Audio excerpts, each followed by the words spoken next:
नमस्कार दोस्तों, मैं हूं संजीव। स्वागत करता हूं आपका पाइथन ट्रेंड्स चैनल पे। और आज हम लोग बात करेंगे फ्लो ऑफ कंट्रोल के बारे में, जो हमारा 11th और में कंप्यूटर साइंस और आईपी इन दोनों में बहुत इंपॉर्टेंट चैप्टर है। और साथ ही साथ ये प्रोग्रामिंग के बेसिक का एकदम कह लीजिए कि मतलब कोर पार्ट है। बिना इसके प्रोग्रामिंग संभव नहीं है। फ्लो ऑफ कंट्रोल के बिना कोई भी प्रोग्रामिंग लैंग्वेज में ये एलिमेंट तो बहुत इंपॉर्टेंट है, जिसको हमें सीखना पड़ेगा। तो आइए चलते हैं, हम लोग फ्लो ऑफ कंट्रोल शुरू करते हैं कि किस तरीके से हम इसमें काम करेंगे। फ्लो ऑफ कंट्रोल से पहले हमें कुछ चीज़ें जाननी बहुत ज़रूरी हैं। जैसे हमारा टाइप्स ऑफ स्टेटमेंट, पाइथन में कितने तरीके के हमारे जो स्टेटमेंट्स हैं वो यूज़ होते हैं। तो सबसे पहले आपका एम्प्टी स्टेटमेंट, जो कि पास एक कीवर्ड है। आपको अगर कुछ नहीं लिखना कहीं स्टेटमेंट में, लेकिन ज़रूरत है एक स्टेटमेंट वहाँ देने की, you can write pass there, है ना। जनरली क्लास के डिक्लेरेशन में हम लोग पास का प्रयोग करते हैं। और साथ ही साथ सिंपल स्टेटमेंट्स, जो कि आपके चाहे इनपुट स्टेटमेंट हो, चाहे आपका प्रिंटिंग स्टेटमेंट हो, या कोई प्रोसेस स्टेटमेंट हो, दीज स्टेटमेंट्स आर सिंपल। एक एक्सप्रेशन लिखना होता है इसमें। कंपाउंड स्टेटमेंट में क्या होता है कि ये हेडर के साथ होते हैं, और हेडर हमारा ये जो कोलन के साथ खत्म होता है। फिर उसके बाद जब आप एंटर करते हैं तो चार स्पेस को छोड़कर एक इंडेंटेशन के साथ आप जब लिखते हैं तो वो एक बॉडी बनती चली जाती है उस हेडर की। तो उस तरीके के जो स्टेटमेंट्स हैं वो हमारे कंपाउंड स्टेटमेंट कहलाते हैं, जिसमें हमारा इफ एल्स है, लूप है, फंक्शन है। These all are compound statements. तो इनको यूज करने के लिए हम लोग अब आगे बढ़ते हैं कि हमको अपना इनमें से जो हमारा फ्लो ऑफ कंट्रोल आता है ना, वो इसी कंपाउंड स्टेटमेंट में आता है, क्योंकि उसमें कोलन यूज होता है। कंपाउंड स्टेटमेंट की बात करें अगर हम, सॉरी, फ्लो ऑफ कंट्रोल की बात करें तो हमारे तीन तरीके के फ्लो रहते हैं। अपने प्रोग्राम में तीन तरीके के फ्लो रहते हैं। एक सीक्वेंस, जिसके बारे में हम लोग बहुत पहले पढ़ चुके हैं कि एक सिंपल स्टार्ट होगा प्रोग्राम, इनपुट लिया जाएगा, प्रोसेस किया जाएगा, प्रिंट किया जाएगा, आउटपुट दिया जाएगा और स्टॉप कर दिया जाएगा। फिर हम लोगों ने अपना एक टॉपिक पढ़ा था कि एक स्टार्ट होगा, इनपुट होगा, फिर चेक होगा, एक कंडीशन आएगी। कंडीशन ट्रू है तो आपको एक रास्ता अपनाना है, अगर फॉल्स है तो दूसरा रास्ता आपको अपनाना होगा। तो एक स्टेटमेंट ये होते हैं जिन्हें हम लोग सिलेक्शन स्टेटमेंट बोलते हैं। इसमें सिलेक्ट करना पड़ता है कि I have to go from this way either this way. तो ये हमारा रहता है सिलेक्शन स्टेटमेंट। उसके बाद आपका आता है रिपीटिशन, जिसमें हमारा एक सीक्वेंस में चले आ रहे थे, इस सीक्वेंस के बाद जैसे ही कंडीशन आती है और अगर वो कंडीशन ट्रू होती है तो हमको एक पर्टिकुलर स्टेटमेंट तक वापस लौट के जाना पड़ता है, फिर आना पड़ता है, और हम इसमें तब तक घिरे रहते हैं जब तक कि हमारी ये कंडीशन फॉल्स नहीं हो जाती। तो इस तरीके के जो हमारे कंट्रोल्स हैं, जो फ्लो का कंट्रोल चेंज करते हैं, इनको हम लोग बोलते हैं लूपिंग या इटरेशन स्टेटमेंट्स। ठीक है, तो हमको आज यही टॉपिक पढ़ना है। ये टॉपिक हम पढ़ चुके हैं, ये वाला टॉपिक हम लोग कंप्लीटली एक प्रोग्राम्स के साथ कवर कर चुके हैं। आज हम लोग इस पर स्टिक रहेंगे कि किस तरीके से ये काम करता है। इफ एल्स स्टेटमेंट के बारे में मैं आपको बता दूं कि इसका मैं ये वीडियो ऑलरेडी बना चुका हूं। इसका ये थंबनेल है, आप जाइए प्लेलिस्ट में, आपको ये वाला वीडियो मिल जाएगा जहां पर आप इससे रिलेटेड सारे प्रोग्राम्स आपके मैंने बनाकर दिखाए थे। अगर आपको कोई और इसमें डाउट है तो आप प्लीज़ मैसेज कर दीजिए, मैं कोशिश करूंगा उसका प्रोग्राम मैं आपको अगले वीडियो में दे दूं। जो मैं सीरीज बना रहा हूँ पाइथन प्रोग्राम्स की सीरीज, एपिसोड 1 2 3 4 तक हो चुके हैं, तो मैं उस सीरीज में उसको कवर कर लूंगा। इटरेशन और लूपिंग स्टेटमेंट जो रहते हैं, हमारे दो तरीके के लूप रहते हैं। एक काउंटिंग लूप जो कि हमारा फॉर लूप कहलाता है, एक कंडीशनल लूप जिसमें हम एक पर्टिकुलर कंडीशन के ऊपर काम करते हैं। फॉर लूप का जो सिंटेक्स है आप यहाँ पर देख ही रहे होंगे, फॉर, फिर वेरिएबल, फिर इन, यहाँ पर sequence. Sequence is a list of values. अगर वो वैल्यूज का एक कलेक्शन है, उस कलेक्शन में से अगर एक एक वैल्यू इस वेर में आएगी, उसके बाद हम इसको ऑपरेट करेंगे। एक एक वैल्यू उठ के इस वेर में आती जाएगी और तब तक आती जाएगी जब तक कि इस सीक्वेंस की सारी वैल्यूज खत्म नहीं हो जाती। तो ये हमारा काउंटिंग लूप है कि एक एक करके काउंट कर करके इसकी सारी वैल्यूज को ये काउंट करेगा। कंडीशनल लूप में क्या है कि हम स्टार्ट करते हैं प्रोग्राम को, व्हाइल लूप लगाते हैं, उसके साथ कंडीशन देते हैं जहां हमें प्रोग्राम को खत्म करना है। उसके बाद हमारे स्टेटमेंट्स लिखते हैं और इस स्टार्ट से लेकर इस कंडीशन तक पहुंचने के लिए जो इंक्रीमेंट है, डिक्रीमेंट है, उसको हम लोग यहाँ लिख देते हैं और हमारा लूप कंप्लीट हो जाता है। तो यहाँ पर देखिए इस प्रोग्राम में ये हमारा स्टार्ट पार्ट हुआ सी इक्वल टू 1, प्रिंट हमारा स्टेटमेंट हुआ एग्जीक्यूट करने वाला, ये हमारा इंक्रीमेंट डिक्रीमेंट यानी कि स्टेप, और ये हो गया हमारा C equal to C less than और equal to N, this is our stopping condition.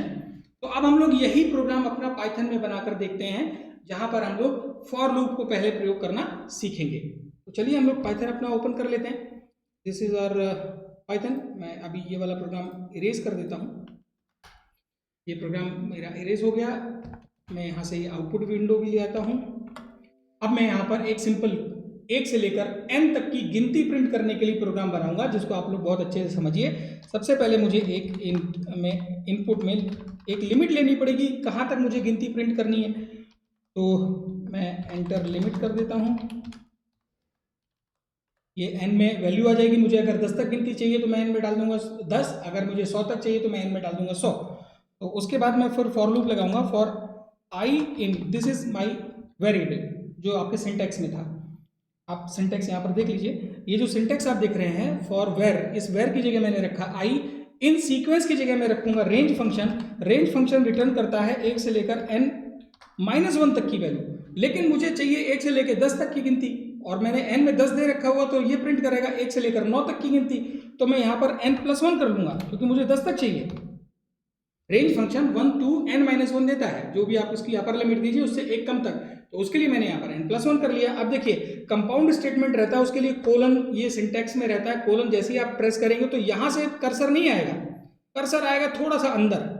ये देखिए, ये थोड़ा सा अंदर आएगा कर्सर।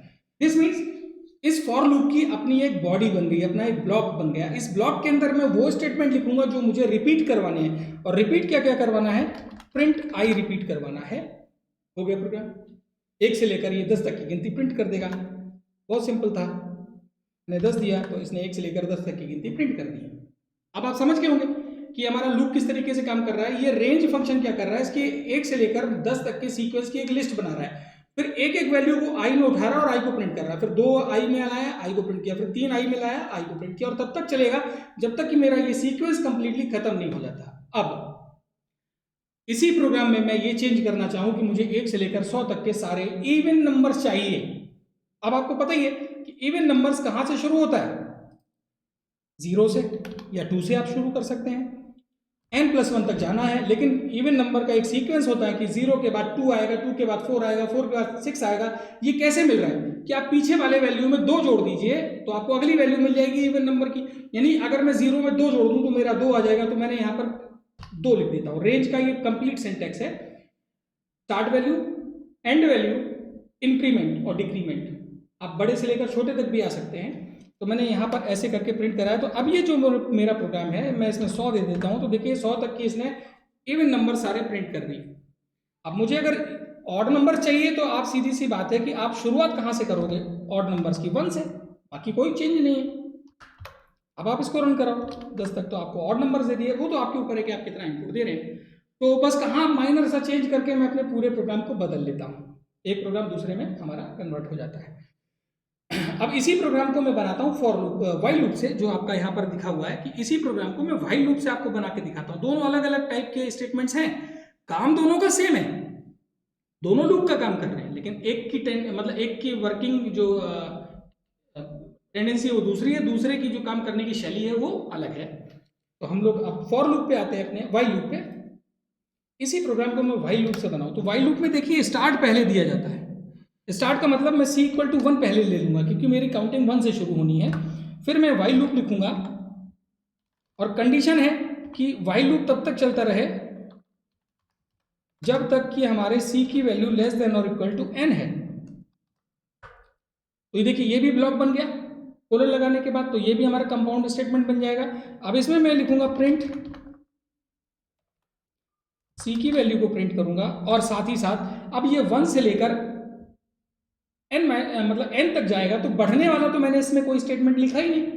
अगर मैं इसी समय इसको रन कर दूं तो एक इनफाइनाइट लूप में फंस जाएगा, क्योंकि c की वैल्यू हमेशा 1 रहने वाली है, हमने c की वैल्यू तो बदली नहीं है, और ये n से हमेशा छोटी रहने वाली है। This will be a continue loop, या कह लीजिए इनफाइनाइट लूप। तो मैं इसमें ये गलती नहीं करूंगा, c = c+1 लिख लिया है। आप लोगों को अगर देखना हो कि ये किस तरीके से काम करता है तो आप लोग ये वाला c = c+1 मत दीजिएगा, रन करिएगा, देखिएगा कि आपका प्रोग्राम किस तरीके से इनफाइनाइट लूप में फंस जाता है। अब मैं इसको रन करता हूं, और मैंने 10 दिया तो देखिए 110 तक की गिनती इसने प्रिंट कर दिया यहाँ पर। इसका मतलब ये लूप भी मेरा वही काम कर रहा है जो फॉर लूप कर रहा था, लेकिन इसका स्ट्रक्चर दूसरा है, उसका स्ट्रक्चर दूसरा था, उसकी वर्किंग टेंडेंसी दूसरी थी, या वर्किंग कल्चर बोल लीजिए, इसका वर्किंग कल्चर दूसरी तरीके का है। तो अब आप इसी में अगर आपको ऑड नंबर चाहिए, इवन ऑड नंबर चाहिए, तो यहाँ c+2 कर लीजिए, आपका ये ऑड नंबर आ जाएगा, ये देखिए। और अगर आपको इवन नंबर चाहिए तो आप c = वहाँ पर क्या कर दीजिए, 1 की बजाय 0 कर दीजिए, आपका इवन नंबर प्रिंट हो जाएगा। तो this was our both kind of loop, जो मैंने फॉर से भी बनाकर दिखाया आपको और व्हाइल से भी बनाकर दिखाया। कुछ मैं आपको असाइनमेंट्स दूंगा, वो आपको करने हैं। अभी मैं आखिरी की स्लाइड तक पहुंच रहा हूँ, तो हम लोग अपने इस पर आते हैं, स्टिक होते हैं और यहाँ पर आगे चलते हैं नेस्टेड लूप। तो ये समझते हैं नेस्टेड लूप क्या है, कि अगर किसी लूप के अंदर लूप लग जाए तो वो नेस्टेड लूप कहलाता है। व्हाइल भी नेस्टेड हो सकता है, फॉर भी नेस्टेड हो सकता है। तो नेस्टेड लूप का यूज जनरली हम लोग मैट्रिक्स वगैरह की प्रॉब्लम्स को सोल्व करने के लिए करते हैं, जहां पर हमारा रो और कॉलम एक टेबलर फॉर्म में डेटा आता है, तब हम लोग इसको एक्सेस करते हैं। और या इस तरीके के पैटर्न्स बनाने के लिए हम लोग 11th में यूज करेंगे अपने नेस्टेड फॉर लूप को। तो होता क्या है कि एक लूप के अंदर उसकी बॉडी में एक और लूप होता है, यानी कि इसकी अपर बॉडी, इसको बोलते हैं हम लोग आउटर लूप और इसको बोलेंगे हम लोग इनर लूप। तो इनर लूप अपने आउटर लूप की हर वैल्यू के लिए कंप्लीट चलता है। अब इसको जरा हम लोग करके देखें, ये पैटर्न बनाकर देखें किस तरीके से हमारा काम करता है। तो पैटर्न के लिए आपको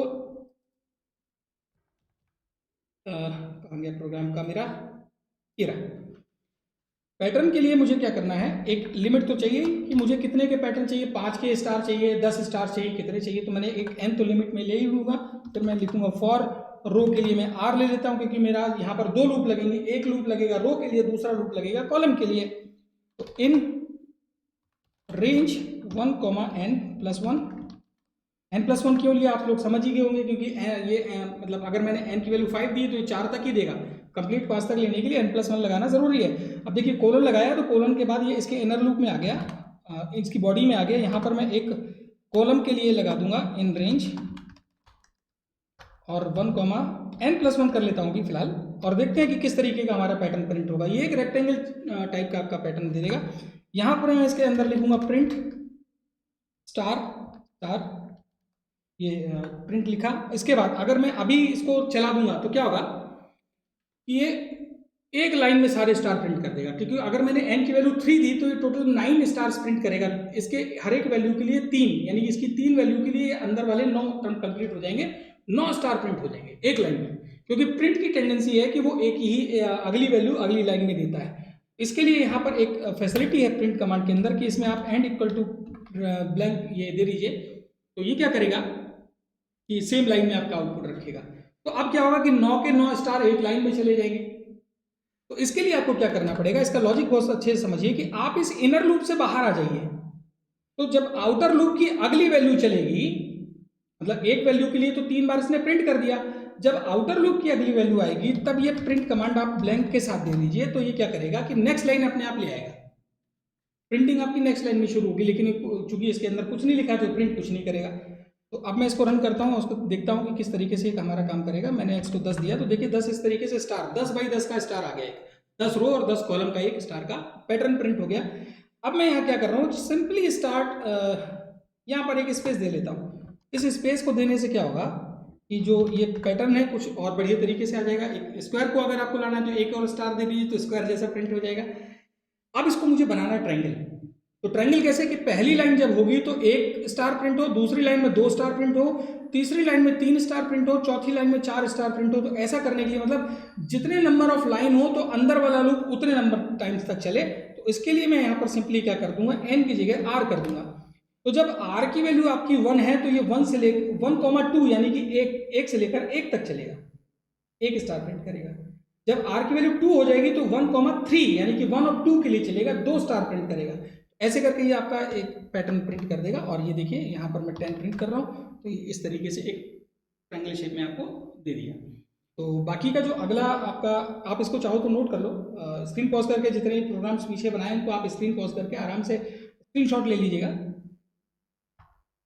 तो हमने ये वाला पैटर्न देखा और ये वाला पैटर्न मैं आपके ऊपर छोड़ रहा हूँ। और इस तरीके के पैटर्न्स बनाने के लिए मैं अपनी सीरीज ऑलरेडी बना रहा हूँ। मैं तो सिर्फ यहाँ पर कंटेंट पढ़ा रहा हूँ, वो जो हमारे 11th और 11th के लिए कंपलसरी है उसको मैंने समझाया, लूप समझाया।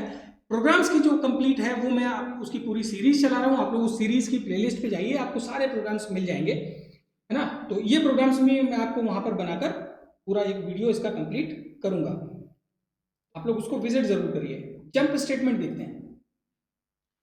जंप स्टेटमेंट की खासियत होती है कि ये अपने एग्जीक्यूशन को जंप कर सकते हैं एक जगह से, चाहे तो आगे जा सकते हैं चाहे तो पीछे जा सकते हैं, डिपेंड कर रहा है कि आपने कौन सा वाला स्टेटमेंट लगाया है। तो यहाँ पर दो तरीके के जंप स्टेटमेंट्स हैं, एक कंटिन्यू है और एक ब्रेक है।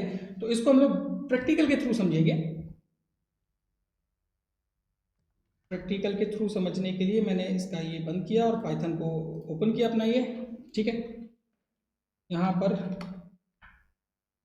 इसको मैं बंद कर दे रहा हूँ, ये हटा दे, क्योंकि मैं लिमिट तो लेना ही पड़ेगा हमको कि 1 से लेकर 10 तक की गिनती प्रिंट करें। अब प्रोग्राम ये है कि आपको 1 से लेकर n तक की गिनती प्रिंट करनी है, लेकिन उसमें 5 नहीं है, 10 नहीं है, 15 नहीं है, 20 नहीं है, 25 नहीं है, 30 नहीं है, मतलब 5 के मल्टीपल्स ना है, बाकी सारी गिनती प्रिंट हो जाए। तो ये कैसे करेंगे, हमने एक फॉर लूप लगाया आई इन रेंज, और गिनती हमको प्रिंट करनी है 1 से लेकर n+1 तक, ये आपने कोलन लगाया। अब मुझे प्रिंट करना है, हाँ, प्रिंट करने से पहले चेक भी करना है कि क्या वो 5 से भाग जा रहा है कि नहीं जा रहा है उसमें।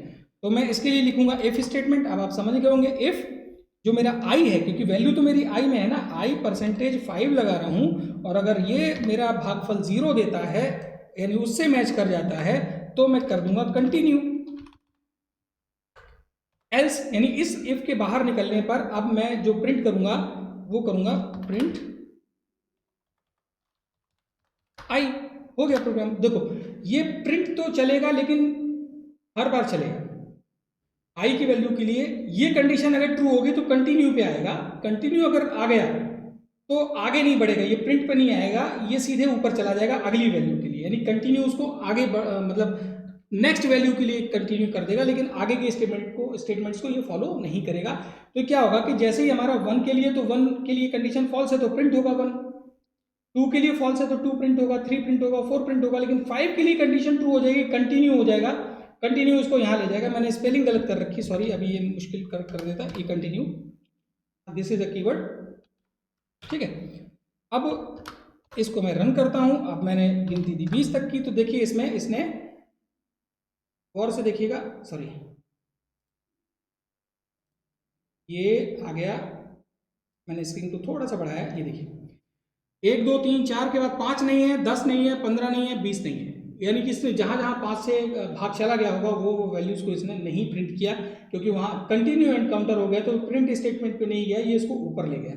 अब अगर यहीं पर मैं इसको, आप चाहे तो स्क्रीनशॉट ले लीजिए, क्योंकि मैं अब यहाँ पर ब्रेक स्टेटमेंट आपको समझाने जा रहा हूँ, हाउ ब्रेक वर्क्स।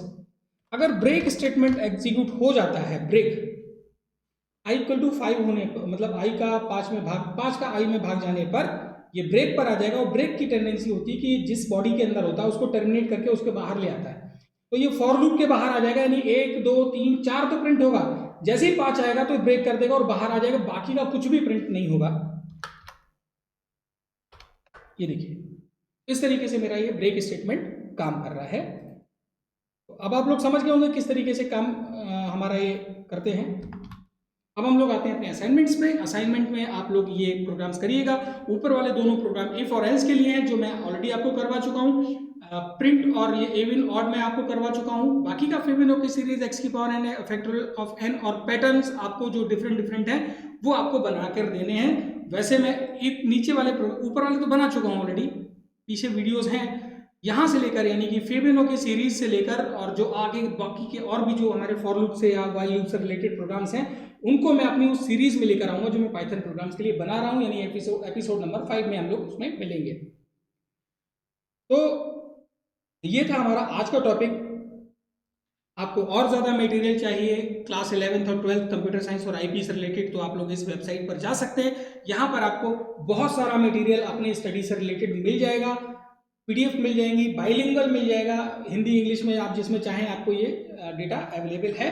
तो अगले वीडियो तक के लिए मैं आपको विदा लेता हूँ। नमस्कार, मेरा नाम है संजीव।